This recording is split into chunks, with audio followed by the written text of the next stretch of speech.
On today's episode, we talk about how electing Republicans is the only answer to solve all our problems, how unvaccinated people are just like Christopher Columbus, how billionaires don't deserve the money since they don't work 70,000 times harder than janitors, and why the labor shortage is just simply a myth. This is Cringe Posts. Welcome to this episode of the Cringe Post podcast, the show where we take on those online takes that make you cringe. My name is Donald. And I'm Britt. And we are going to, we're gonna take on these cringy posts. We're gonna make fun of them. But before we do that, if you could give us a like, a share, give us a rating, it really helps us and continue our growth. We're appreciative of all the interaction we get. And be sure to comment anything you find us say cringe as we were listening. Like that is a bad take. Let us know in the comments. But before we make fun of other people, we always make fun of ourselves because, let's face it, we've all been cringe. So today we are making fun of Britt in a post from November of 2010. So a good 11 years ago. And it's a Facebook status that reads, "Time to be real." Yep. Dang, dude, that's powerful. Ultimatum, put it out there. You know what's really funny? I know we're not going to show this person's name, but the only person who liked this post is someone that we've featured on here several times for cringe posts that they've done. That's kind of funny, I think. Oh, that's great because the other likes on some of your statuses that we've had have also featured people we've had on this multiple times with bad takes, which is me. So yes, I'm glad we're in good company. Yeah, it's just so funny. Like it's like, oh, I'm gonna make a big change in my life. I better post about it on Facebook. And maybe there is something to that, right? Like if you tell people I'm gonna do something, like you're kind of holding yourself accountable to it. But I don't know. I hope I got more real after that. I think I did. It probably just took 9 years or whatever it was for me not to be an angsty teenager anymore. But well, I was gonna say, so you don't have any specific backstory. You don't know what this Dude, is I don't being know. real about. This is like I think I'm 16 here, so whatever was going on in a 16-year-old's hormonal brain, I think was saying I had to be real. Well, that's fair. I've had kind of similar thoughts on like New Year's resolutions where it's kind of this arbitrary time and date and everyone's like, new year, new me, and it's kind of easy to make fun of that. But on the other hand, they're like, it's better to have an optimistic and like putting something publicly declaring at least makes you a little bit accountable, even if it's not a guarantee. Yeah, I guess there is some like kind of fool's courage in it, right? Because to say this time to be real is to admit that I haven't been real up till this point. So I don't know, maybe there's something there. Yeah, most likely not. I'm not. Maybe to a fault, I'm a little cynical of sort of the, the grind mindset type of people who are like, manifest things and like write down. But I do believe, writing down your goals and things are helpful. So maybe this is a form of that. Not sure. Probably not. Maybe it's a little, probably too generic for that. But, I'll give you benefit of the doubt. That can be the title of your band's next song, maybe. Nice. Time to be real. Yeah. All right, now I just require 0.1% of your royalties from that. There you go. Okay, so we'll go ahead and move to our first cringe post of the episode, and that comes from, I think we can read this out because it's a group public page, yeah. So it comes from the Pierce County Republican Party, and this one hits near and dear to my heart as I have attended many of their events growing up because that was my county, my district, my people. Anyway, so they're sharing this post that reads, "Some say, quote, if you just wear a mask, the state could open up sooner. I say, if you just voted Republican, it wouldn't be closed." Hashtag Let's Go Brandon. yeah, right. Sorry, yeah, the original. There's the hashtag Let's Go Brandon. I don't know, man.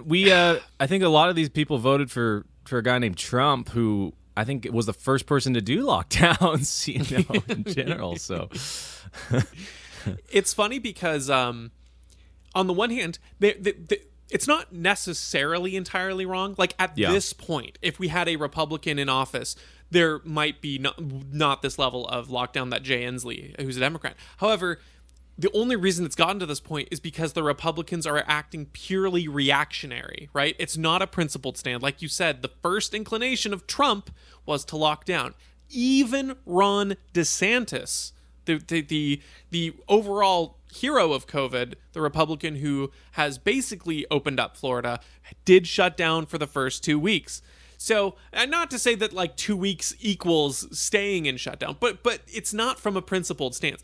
I will say, Governor Noem of South Dakota, again, kind of a different area, but did not lock down at all. So maybe if you've just voted specifically Governor Noem, it wouldn't be closed. You would just get arrested for marijuana or something stupid like that. But yeah, like it's this idea like, oh, Republicans are always right and have the answer. Well, no, Trump was the one who set the standard. I remember when Trump got elected, and I was talking with someone because in 2016, right, Republicans swept it. They got the House, they got the Senate, and they got the presidency, and they're inevitably going to get the Supreme Court. And I remember someone in my family, I was talking with them, and they were like, well, you know, the Republicans kind of have no excuse to not get anything done. Like, they've got everything that they want. And then they proceeded to not get anything done, and or if they did get anything done, it was awful, right? So it's just like, I don't know. Republicans are just progressives driving the speed limit, to put that old cliche in play. But yeah, it's just so funny. Like and I very well could see a reality where if the political winds were different, that Republicans would be holding the exact opposite stance, right? That the Democrats have.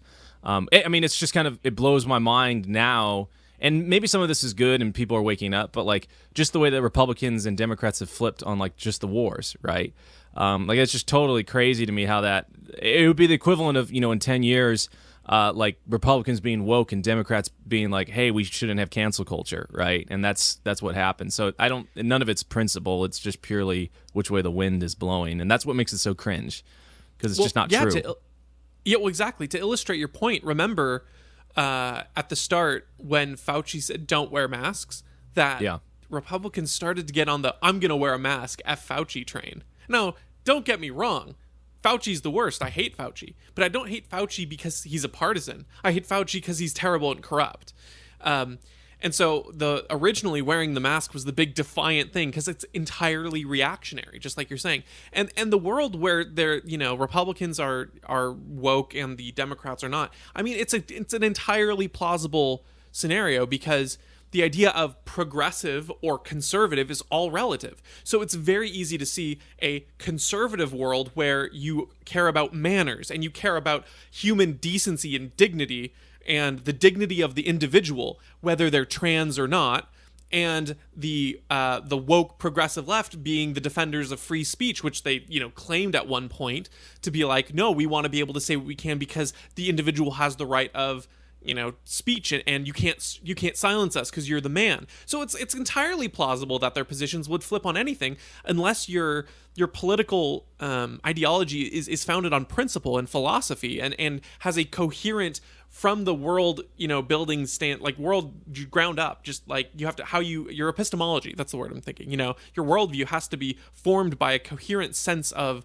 ideas rather than just I'm relative to the political spectrum of today conservative. That doesn't mean anything.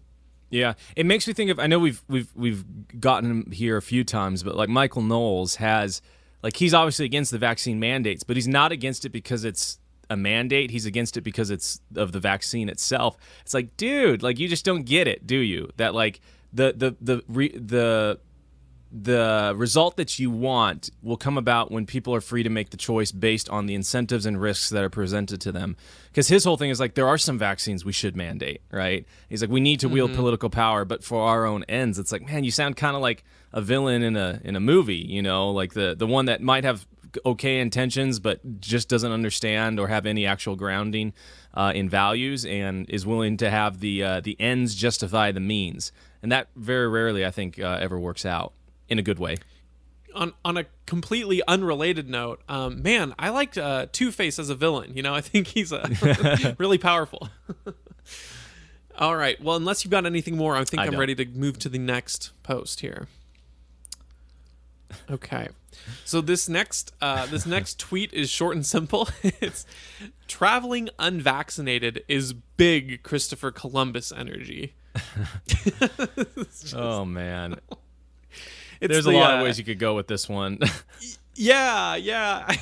I mean, like, it's interesting. I personally haven't done a lot of specific historical study on Columbus. There's obviously the big backlash toward memorializing him because of the not so great things he did, and I know that there's also now a very reactionary populist movement to celebrate him. And to be honest, I just find every kind of woke scold and then reactionary attack back kind of tiresome, so I don't really investigate all of them all the time. I'm not saying there's not merit to either side, but it's just kind of funny that like big Christopher Columbus energy is obviously seen as a negative, and then it's like, okay, traveling unvaccinated, okay, like you mean just being a normal human, like I don't know, like it's not like I'm like, oh, I'm unvaccinated now, I'm gonna go here and purposely poison the population. What's hilarious is like I think one of the groups that is, like I'm looking at right now, according to CDC, the native population is actually one of the least vaccinated groups out there. Of course, yeah. So, I mean, among other minorities, right? And they have a distrust of government, I think rightfully so, right? A lot of the things that these people decry wouldn't have been possible without the force of the state behind it. But it's just such a weird, like, it's like trying to fit the most ambitious crossover ever, right? Like I want to combine imperialism with unvaccinated vaccination, COVID-19 with intersectionality. It's like, oh, this is just stop stretching, man. Like you just need to quit. Yeah.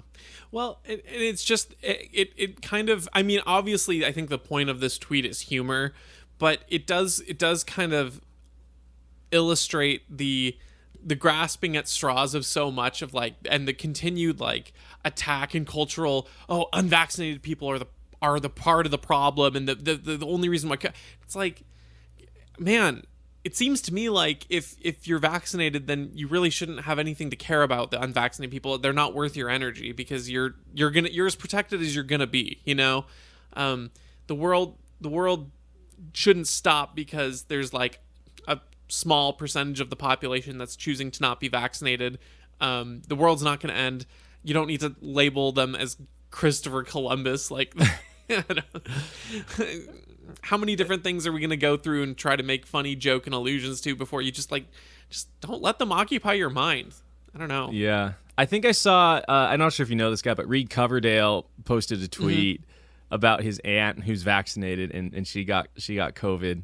And then when he was confronting his uncle about it, his uncle's like, well, she was hanging around unvaccinated people, so of course she was going to get COVID eventually. It's like, dude, like, why do I want your vaccine then? Yeah, exactly. Well, it's funny because, in the past, was it this past week, Colin Powell passed away, and he died from cancer complications with COVID. And what makes me laugh, I almost posted it as a cringe post, but it wasn't quite enough to warrant a full little segment to me. But it is really funny that now you start seeing the hyper careful language of, well, he died from COVID related complications because he of course was vaccinated. And so they're like, well, it was a COVID death. He was vaccinated, but he was already battling with cancer. And you're like, oh, okay. So like now 80% you want to of be all other careful COVID deaths. Right, exactly. Like now you want to split hairs on what is and isn't a COVID death. Got it. When someone prominent who was vaccinated dies, then you're going to be very sure to talk about comorbidities and aging and that sort of thing. But when it comes to the general population, you want to talk about how there's all these COVID related deaths or how all the flu has basically disappeared, etc. Who was that guy? He was like the CEO of those pizza chains. He ran for president. I think it was in 2012. Herman Cain. Herman Cain, right? So he died from COVID. I think similar, but not like, and everyone, like, there was no respects paid. There was almost like rejoicing when that happened, which was just so ugly, and it, like, no trying to split the hairs of like any sort of like, oh, well, he's old or anything like that. It just shows you, these people don't have any principle. The one thing I'll say about kind of coming back to this tweet, Christopher Columbus, like the people of today that like will criticize slave owners and people like Christopher Columbus like, yeah, a lot of the things those people did were awful. It was also, you have to like look at them at the currency of their time, right? Christopher Columbus in a lot of ways was better than a lot of the other types of people that arrived in the New World. He was also better than a lot of the actual native populations when you actually come down to it. You know, the Aztecs and the Caribs and all these guys, literally child sacrifice and child cannibalism, right? So it's just always, it's such like a luxury like idea to be able to like look back and criticize these people while also, you know, adhering to the orthodoxy of today and being comfortable and not challenging any of it. Like, I think a lot of these people, if you'd put them back in, you know, the 1700s or whatever, would be themselves slave owners if they had the opportunity and wouldn't be criticizing it because they're just so uncomfortable going against the norm. Right. And the term I'm sure I've used on the podcast before and will use again in the future is that term from C.S. Lewis that is just so perfect, which is the chronological snobbery, right? You're looking back, judging from your enlightened perspective, and it's like, man, if only there had been a bunch of me living in that time period, we would all know inherently that like slavery is wrong. And it is funny that you know, Columbus gets a rap because he's celebrated. Anyone who is highlighted and celebrated in the past, it seems like they get under this very critical lens. And, you know, this happens with the founding fathers, with Jefferson, with Washington, with, you know, Robert E. Lee. All these people, they get put under this critical lens because they are lauded. And it's like, okay, but you realize that there are things that they have done that are worth lauding, right? Yeah. Like, they're not being celebrated for genocide. Like, that would be kind of bad. You know, it would be, like, yeah. Yeah, well, that harkens back to, I think, one of our very first cringes, which was the post from, you know, that said, I'm done celebrating white men for killing people or something like that. And it's like, you're not celebrating white people for killing, you're celebrating their accomplishments. And it's, and again, like, you know, it's obviously if someone, it would be one thing to celebrate Hitler for running an efficient country, right? But you also have to look, again, relative to their time. Well, yes, Hitler was much, much worse relative to his time. Than other people, and so but there's a reason why, like, you know, you're not celebrating the Aztecs for their culture. You're not celebrating them and lauding them like in paying the respect that you are to Christopher Columbus, because they may have built something, but they also were committing child sacrifice as an ethical good. Well, that's the big irony, right? Which is, Christopher Columbus Day should now be, you know, Indigenous Peoples Day. So it's like, okay, well, which part of Indigenous peoples are you going to celebrate, right? And and you run into the same problem, right? Like, you have genocide, mass rape, so many atrocities. Well, hold on. We covered this in another episode. There was no rape before white men. You're right. White men. My bad. I think it was like 2 or 3 epiapsodes ago. Yeah. Sorry, you're not up to date on your cringe posts. You need to. I gotta go read those. Gotta go read those. That history. They're the only evil that ever came to North America is when the white man arrived. Yeah. You know, there was one more thing I was gonna hit on that, but it's slipping my mind. So I think we'll go ahead and move on, unless there's last thoughts you had. I don't. Okie dokie. So we'll move to our next cringe post, which reads, "Billionaires don't earn their wealth. There are 2 ways to become a billionaire. 1, inherited, parentheses, 44% of all billionaires. Number 2, cold-blooded, merciless exploitation of the working class. If you make $156K a year, triple the U.S. median income, it would take you 6,410 years to earn $1 billion. If you make the federal minimum wage, it'd take you almost 70,000 years. A billionaire is not working 70,000 times harder than a janitor. Labor creates wealth." This is a lot of concentrated cringe, and it's not. It's to me, it's like someone would make this kind of an argument in a debate, and if I was judging, and I'd be like, "Where are your link cases? You're making a bunch of assertions and then saying, there you go." You're like listing out facts and then assuming that that's an argument. Listing numbers and facts is not an argument. You actually have to you have to do the work of connecting them to an actual case. So just saying that, like, you know, if you make $156K a year, it takes you 6,410 years to earn $1 billion. That does not mean anything without context, without an actual argument being made. And I think a lot of times with cringe posts that we take apart, which we'll take this apart more in a second, but I just on the meta, sort of the way that this is presented, this is what trips up a lot of people. It tripped me up for a long time, is when there's like a post that shows a bunch of numbers and stats and facts and then makes an assertion, and you see all the facts, and the facts themselves could be true. Sometimes they're blatantly not. But they can be true. But it's like it presents it in the context it wants to present in, and then makes the assertion without making the case. And you're left kind of scratching your head, like, well, I don't know if I believe that, but how do I refute it? Well, it's hard to refute because they haven't actually made an argument. Yeah, so like a good example of this is the very first fact that they put. I don't actually know if this is true or not, but 44% of all billionaires inherit their billions. It's like, well, okay, like now let's think about that. Who did they inherit those billions from? And then if the people before them inherited their billions, who did they inherit it from? Someone at some point made the wealth, right? Someone at some point made enough that they could pass it on to their children. And even if it's in the case of Trump, right, where it's like, oh, I got a small $1 million loan. It's like, dude, he took $1 million loan and turned it into whatever it was worth now, $10 billion empire. That's pretty good, right? If I gave you $1,000 and you duplicated that, you'd be a millionaire, right? And so that's just it's such a funny like 44% of all billionaires inherited their wealth. It's like, yeah, but you got to think about like where did they inherit it from? Okay, so I found the report that this is citing, and this is really rich because get this, the way that this is presented, it is factual, but it is not truthful. Factual because 44% of billionaires did inherit wealth. The stat is that 13.3% inherited their wealth entirely, while 30.9% made at least some of their wealth themselves.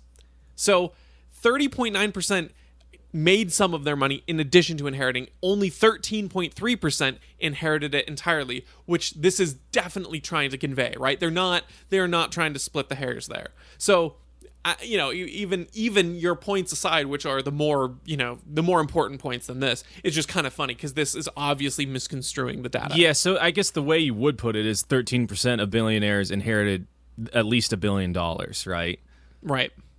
Yeah, which still doesn't matter, right? Someone else before exactly. them made it. So yeah.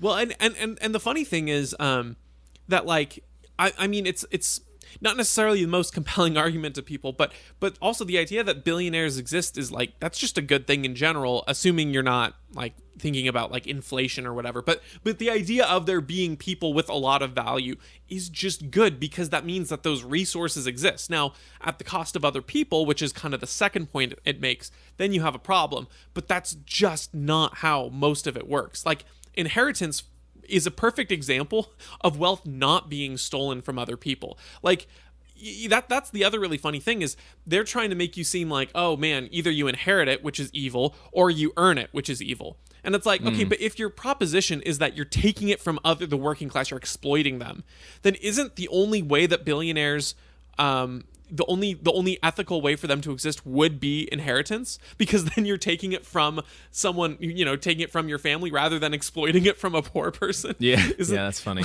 Isn't it better than to inherit it, which is kind of funny? But of course, this assumes that cold-blooded, merciless exploitation of the working class is what's going on. So I don't know, Britt. Do you feel like the working class has been mass exploited when like the invention of like Ford made his millions, or when Amazon is created and like we were able to ship things across the world and all these things? Like do you feel like the world is being exploited? Well, this is where I think the most cringe part of it is a billionaire is not working 70,000 times harder than a janitor. It's like, right, like a billionaire figured out how to make 70,000 times more value than a janitor did with, whatever sort of system they set up. And everyone is better off because of it, right?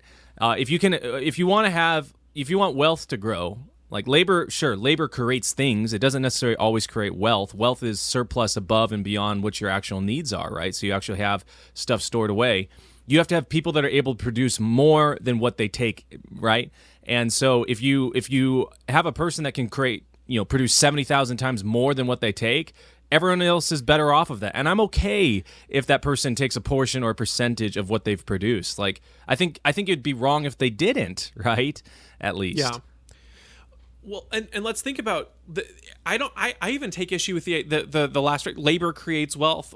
Labor doesn't create wealth or things without or value. Labor undirected, unapplied. Like even the simple laborer on their own who has no boss has to at least think, I want to plant crops, or I want wood, so I'm going to chop this tree down. It's not just random destruction. It's not like he's taking his hatchet and like hitting a dirt patch over and over and he's created wealth. Like, labor is not inherently creating value. It's obviously the value has to exist apart from the labor, and the labor is in service of whatever wealth or value is being created to get to that point. So it's a component of it. But even on the smallest individual person level, they have to put some kind of planned thought process or intelligence behind it. In most cases, for it to actually be something of value, because random labor, random expending of energy doesn't necessarily create value. Yeah, and exactly. Like the classic example of this, right, is if you have labor and they bake 20 pies, right, and they use raspberries, and like, well, I'm going to go down and I'm going to go sell it to, this village, and the entire village is deathly allergic to raspberries. You've created zero value. You've created zero wealth because no one needs that. And that's kind of like the weird like backbone of a lot of these arguments is that, well, if people work, they deserve, a working wage. It's like, that's not how this is, right? Like, money is just a way for us to demonstrate that you produce something of value that other people want, and then that money you're able to kind of transfer that, right, without having to go figure out the ratio of chickens to to mortar bricks or whatever you're going to do. And good exchange rate, by the way. But yeah, sure, exactly.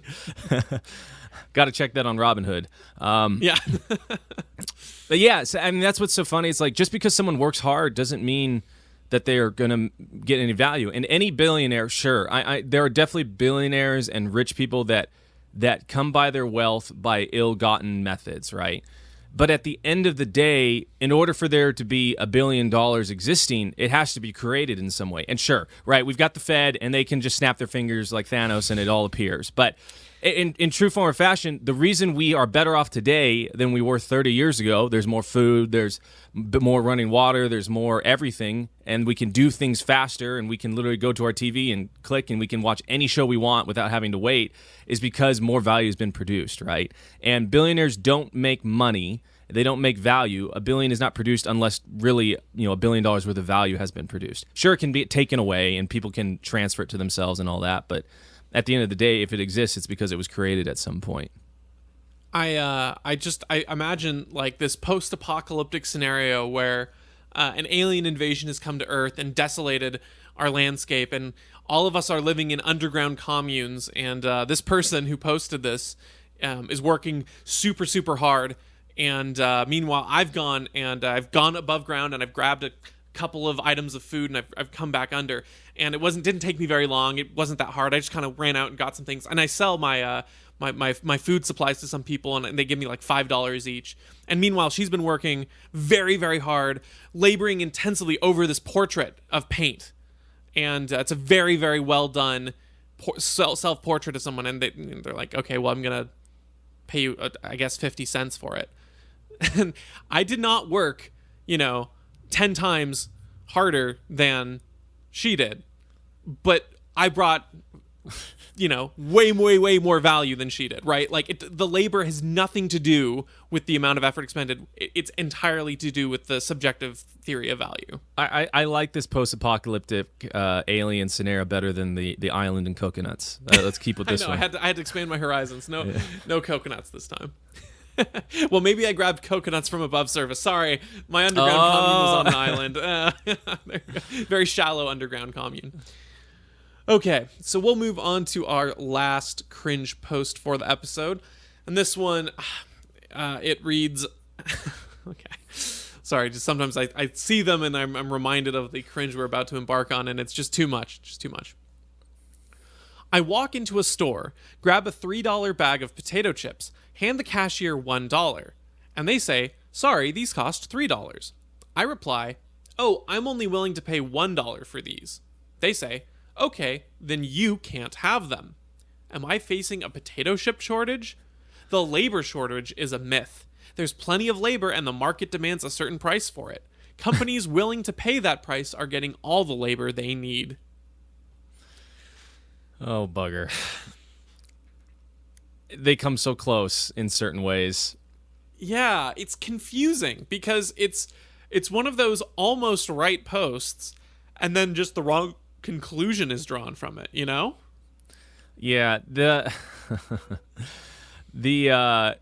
I mean, here's the thing. This post would be 100% true and great if we existed in a country or any society that didn't have any sort of government subsidy or minimum wage laws or like the checks that they sent out during COVID, which I'm not necessarily like entirely against, from the fact that, like, yeah, people got $1,200 and then these other companies got $50 million. But at the same point, like, in a vacuum, this thing is true, right? Like, if a company doesn't have any other incentives outside of exterior incentives and they don't have labor, it's like, yeah, you probably should raise your labor price so you can actually attract workers.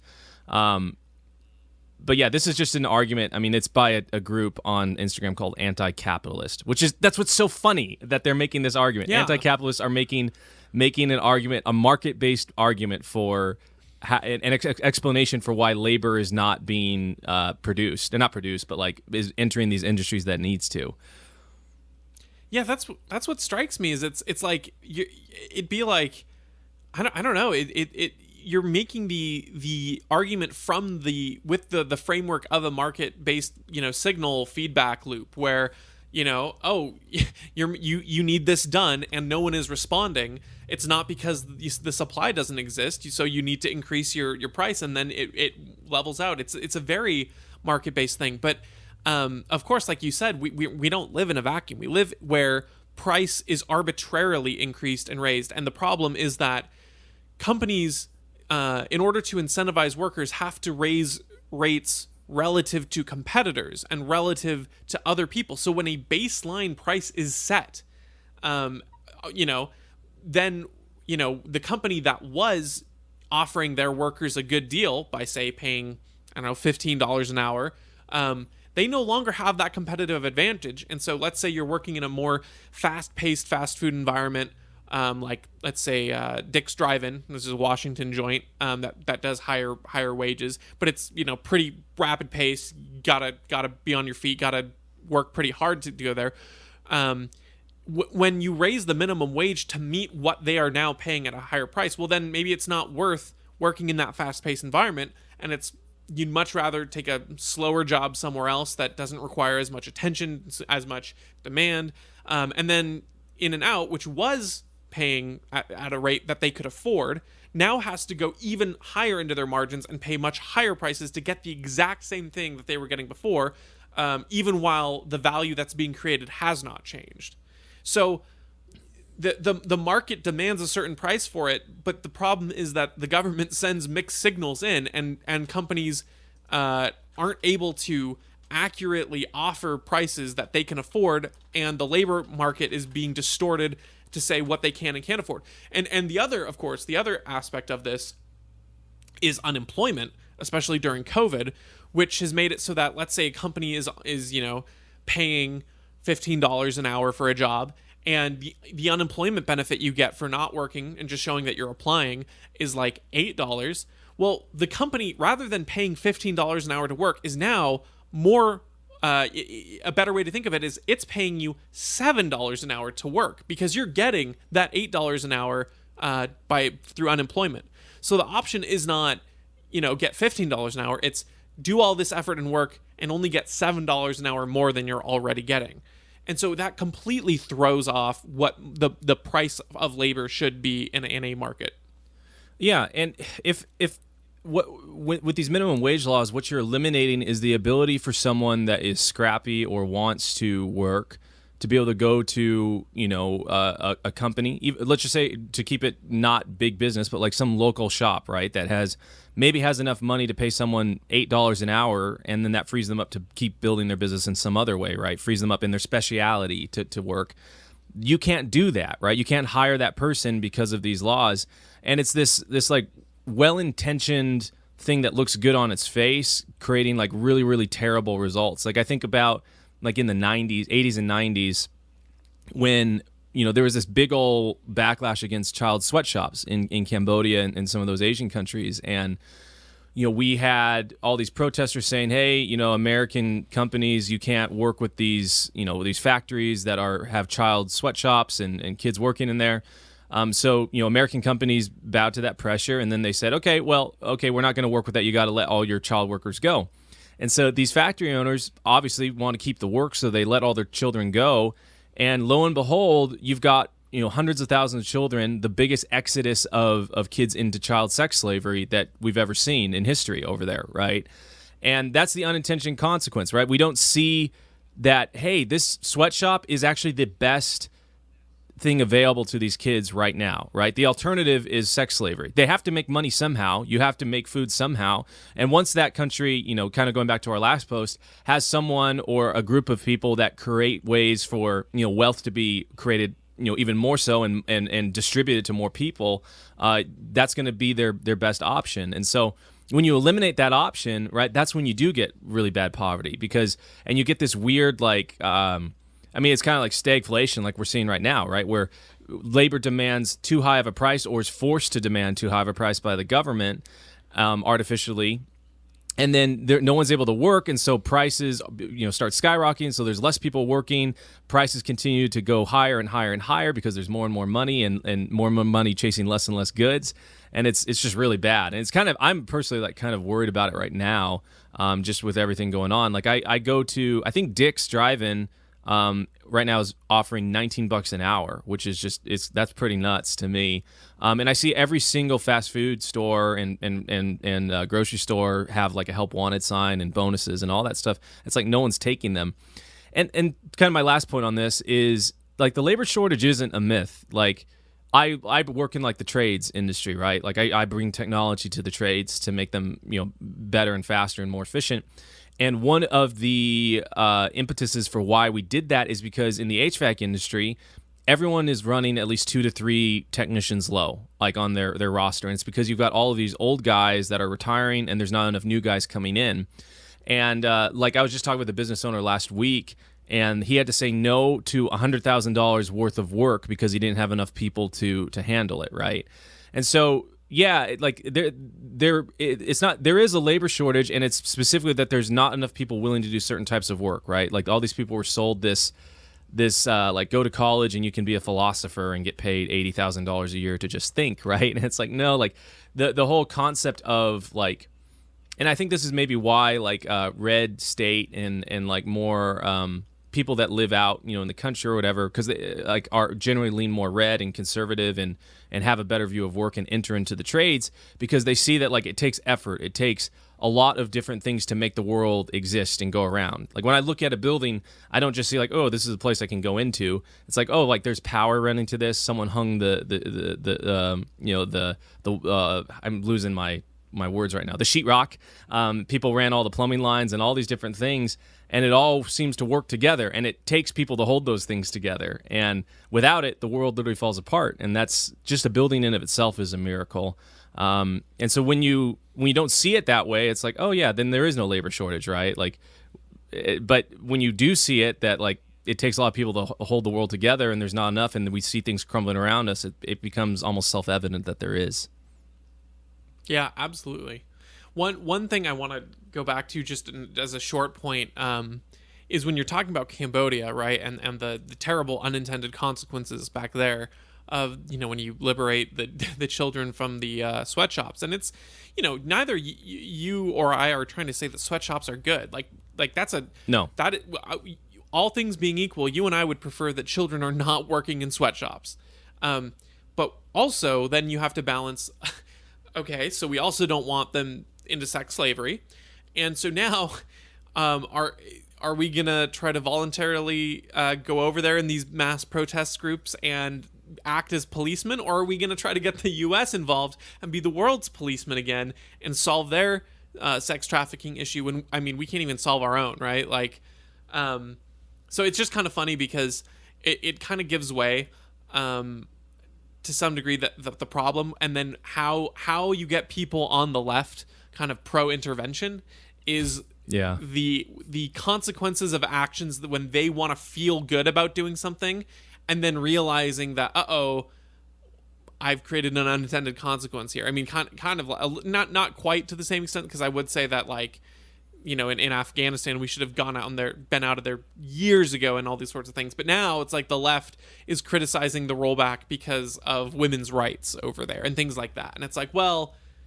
yeah, but I don't think there were a lot of rights being respected when we were there anyway. But there's just so many, always an excuse to intervene, and always an excuse. And this is just another one where that crops up. It's a little off topic there, but it just made me think of that when you're bringing up the those unintended consequences. But yeah, the labor shortage, like, it's also funny to think that, like, just because the market offers the price in the moment, like, there's no externalities. And it's like, well, maybe we've had a culture that's, like, you know, you said, given this dream of go to college, become a philosopher, and think for a living, and then you've given government-backed loans and incentivized everyone to follow that particular track rather than letting the market speak for itself. Like, can you imagine if, you know, more people didn't think that this was the only option, and then have the way out via government loans, which are not the real way out? It's kind of like the, you know, Lucy and Charlie Brown with the football, where it's like, here, I'll give you these government loans so you can go to college, and then you're not earning money to pay them back, and it's this horrible trap.